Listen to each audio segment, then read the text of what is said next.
Hello good morning, Radhe Radhe, welcome back का channel. और आज के ब्लॉग में आप सबका स्वागत है। आप सब देख सकते हो कि मेरा सैलून कैसे बिखरा पड़ा है। वो इसलिए पड़ा है क्योंकि आज पापा कर रहे हैं सफाई।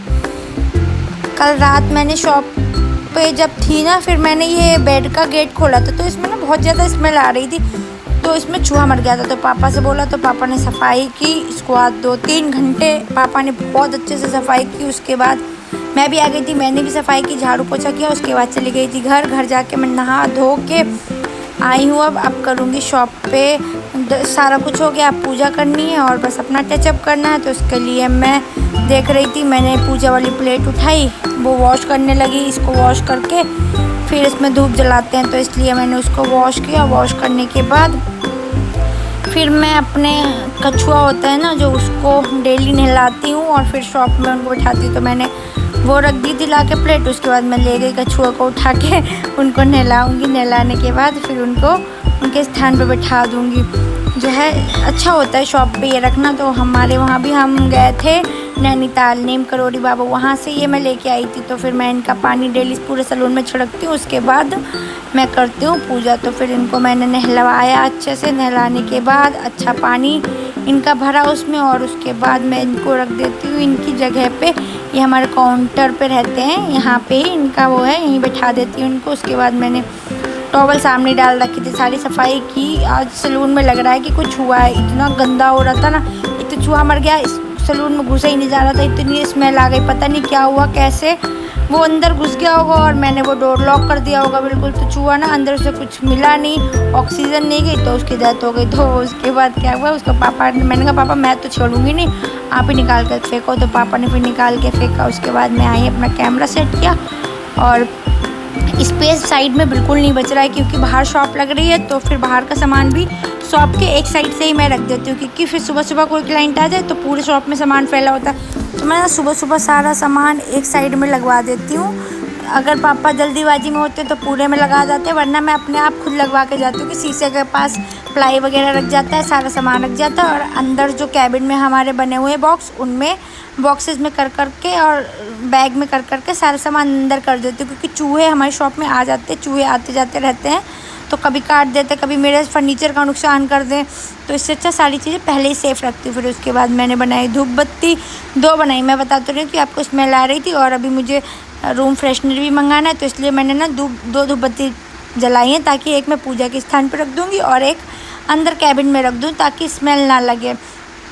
इसलिए मैंने फिर धूप बत्ती जलाई अच्छे से और पूजा की। पूजा करने के बाद मैं एक धूप को अंदर लगाती हूँ और एक धूप को बाहर लगा देती हूँ, ताकि ये स्मेल पूरे में आ जाए और अच्छी फ्रेगनेंस रहती है। मेरा ये वो रूम फ्रेशनर भी ख़त्म हो गया, सॉरी। तो फिर उसके लिए ना मैं उसे भी मंगाना है मुझे। मैंने भाई को बोला तो भाई बोला ठीक है मैं ला के दे दूँगा, पर अभी तक आया नहीं है, देखो कब तक आए। तो फिर मैंने पूरे सैलून में अपने धुआं दिखाया, और धुआं दिखाने के बाद उसके बाद मैंने एक धूप बत्ती ना हल्की सी बुझ रही थी, तो फिर मैंने दोबारा से जलाई। उसके बाद मैं आ जाती हूँ अपना डेली रूटीन करने। और मैंने ये वॉच पहनी, इसका ना जो साइड में लगाने वाला होता है ना, ये वॉच मेरे बहुत ढीली होती है, तो इसके लिए मुझे बिल्कुल साइड में लगाने वाला वो चाहिए होता है। तो बिल्कुल 2 लोग छोड़ते हैं, 2 चेन जो है वो छोड़ने के बाद बिल्कुल लास्ट में लगाती हूँ। तो ऐसी मेरी हथेली बहुत, मेरी जो कलाई है ना बहुत पतली सी है, तो इसलिए बिल्कुल बहुत फिट आ जाती है। उसके बाद मैंने वॉच पहनी और ये मुझसे बंद ही नहीं हो रही है, पता नहीं क्या दिक्कत हो रही है। मैं बार बार बंद कर रही हूँ, बार बार खुल जा रही है, बार बार बंद कर रही हूँ, बार बार खुल हो जाए। मैंने कहा अच्छे से पहले सेट कर लूँ फिर कुछ करूँगी। उसके बाद मैंने इसको अच्छे से फिक्स किया और मैं फिर अपना डेली रूटीन फॉलो करती हूँ। वही मैंने किया, अपना फेस वॉश वगैरह सब घर से करके आ गई थी। आज मैंने यहाँ सैलून में नहीं किया। और अपना मॉइस्चराइज़र लगाऊंगी, मिनिमलिस्ट के ही प्रोडक्ट यूज़ करती हूँ, क्योंकि मैंने अपनी स्किन एनालाइज करके ये प्रोडक्ट मंगाए हुए हैं। इसलिए जब मैं प्रोडक्ट नहीं यूज़ करती तो मेरे ये जो आप लोग नोज़ पे स्पॉट से देख रहे होंगे ना, ये तिल टाइप में ही ज़्यादा दिखने लगते हैं। और जब मैं इसको कंटिन्यू यूज़ करती हूँ तो ये हल्के हो जाते हैं, और पता नहीं ये किस वजह से हो गए हैं, और अभी तक जाने का नाम ही नहीं ले रहे। और मैं दिखा रही थी कि मेरा एक नेल्स टूट गया है और बाकी रह गए, तो मैंने कहा चलो कोई नहीं, एक दिन और लगाऊंगी और फिर वीडियो बना लूँगी। तो मैंने 4 लगा के छोड़ दिए। तो इसके बाद मैं लगाई सनस्क्रीन को अच्छे से अप्लाई किया।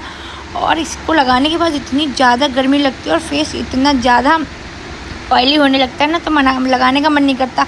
पर जब नहीं लगाओ ना तो स्किन और ज़्यादा वैसी लगने लगती है। ये हाईलाइट होते हैं इसलिए लगाना पड़ता है, नहीं नहीं लगाने का कोई ऑप्शन ही नहीं है। उसके बाद मैंने इसको अच्छे से अप्लाई किया अपने नेक पे, एयर पे, और एयर प्रेसिंग जो मैंने कराई थी ना, अभी मेरे हल्के हल्के से दर्द होते हैं कान, बाकी तो ठीक है। और मेरी मेहंदी ऐसी गंदी तरीके से छूट रही थी कि फेस पे अगर मैं एप्लीकेशन कर रही थी ना तो वो चुभ रही थी। ऐसे तो मैं कह रही छूटनी है तो जल्दी से छूट जाए, ऐसे छूट भी नहीं रही है। वैसे इस बार मेरी मेहंदी बहुत अच्छा कलर लाई। वैसे मुझे इतनी डार्क मेहंदी रचती नहीं है, पहली बार ऐसा हुआ कि इतनी अच्छी मेहंदी रची है, और वो भी सिर्फ 1 घंटे या 1.5 घंटे ही मैंने लगाई थी। उसके बाद मैं क्लीन अप करने चली गई थी शॉप पे, तो भी इतनी अच्छी मेहंदी रख गई। उसके बाद मैंने लगाई अपनी लिपस्टिक लगाने के बाद मैंने उसी से हल्का सा अपना ब्लेजर कर लिया था ताकि थोड़ा सा फेस और ठीक लगने लगे। मैंने ब्लशर उठाने जाती फिर लगाती यार, तो बहुत ज़्यादा आलस आ जाता है, अपने लिए कुछ करने का मन नहीं होता। तो जब भी मैंने लिपस्टिक सही लगा लिया, ब्लशर देखा ना, एक चीज़ से 2 काम कर लेती हूँ मैं। तो फिर मैंने ब्लशर लगाया। ब्लशर लगाने के बाद अपना मैंने लिप लाइन किया था, तो मैं लिप लाइन भूल गई थी। फिर मैंने लिप लाइन किया हल्का सा, और लिपस्टिक को और थोड़ा डार्क किया। उसके बाद मैं घूमती हूँ, कुछ ढूंढ रही हूँ। मैंने इस सामान को रख दिया और मैं कुछ ढूंढ रही थी। हाँ, मैं अपनी आईब्रो पेंसिल ढूंढ रही थी कि आईब्रो पेंसिल करने के लिए आईब्रो पेंसिल कहाँ रखी है। फिर मैंने अपनी आईब्रो फिलिंग की और हो गई थी, ऐसा लग रहा बहुत डार्क हो गई, तो मैंने हल्का सा उसको पोंछा। और अब मैं अपनी लिप लाइन को शार्पनर से शार्प कर रही हूँ ताकि अच्छे से लिप लाइन कर पाऊँ। फिर मैंने इसको शार्प किया अच्छे से लाइन। फिर मैंने अपनी लाइन ड्रॉ करी।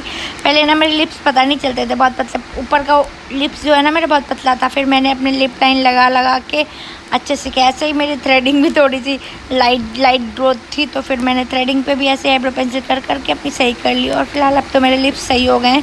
पहले नीचे वाला ज़्यादा लगता था, ऊपर वाला पतला सा लगता था, तो मुझे खुद ही हंसी आती थी। मम्मी कहती थी छोटे पे तो तुम कितनी खूबसूरत थी, और अभी देखो कैसी हो रही, जैसे जैसे बड़ी होती जा रही हो अपना चेहरा अपने आप ही ख़राब कर लिया। मैं कहा मम्मी मैं जानबूझ के थोड़ी ना ख़राब करूँगी, अब अपने आप ही हो रहा है, मैं क्या चाहूँगी मेरा चेहरा ख़राब हो। कह रही है ना फेस पे कुछ था ना स्किन पे कुछ, और एकदम दूध की तरह गोरी गोरी थी। मैं कहा यार पता नहीं अब क्यों दिन पे दिन काली होती चली जा रही हूँ। बस काश बचपना वापस आ जाता, मैं इतनी सुंदर हो जाती जैसे मैं बचपन में थी। कभी आप लोगों को फ़ोटो दिखाऊँगी अपना। उसके बाद मैंने अपना हेयर में कुछ नहीं बनाया, ना मैंने चोटी की ना मैंने कुछ, बस ऐसे ही बालों को सही करके और वही अपना क्लचर लगा लिया। क्योंकि बारिश हो रही है सुबह 4 बजे से कंटिन्यू, और जैसे ही बारिश हो रही है वैसे ही गर्मी हो रही है। इतना कंपटीशन चल रहा है ना बारिश और उसका, पता ही नहीं चला। फिर मैंने अपनी 2 लटें निकाली, वो मुझे अच्छी नहीं लगी। मैंने कहा यार ये तो बड़ा गंदा लग रहा है फेस मेरा। मैंने सारे बार ऊपर कर लिया। मैंने कहा ऐसे ही सही लग रहा है, इतनी तेज़ गर्मी हो रही है, कुछ करने की ज़रूरत नहीं। उसके बाद मैंने अपनी रील बनाई, मैं एक वीडियो शूट कर रही थी, उसके लिए मैंने अपने बाल कर लिए थे। और मैंने आज इयररिंग भी पहने हैं नीचे साइड, वैसे मैं पहनती नहीं हूँ। आज मैंने अपने इयररिंग भी पहने और मैंने वीडियो शूट करी। छोटे ब्लॉग देखने के लिए लाइक करें, फॉलो करें, कमेंट करें, and thank you so much for watching. कैसा लगा आप लोगों को ब्लॉग कमेंट में ज़रूर बताना, और मेरे चैनल को सब्सक्राइब कीजिए, आप लोगों को अच्छी अच्छी चीज़ें देखने को मिले।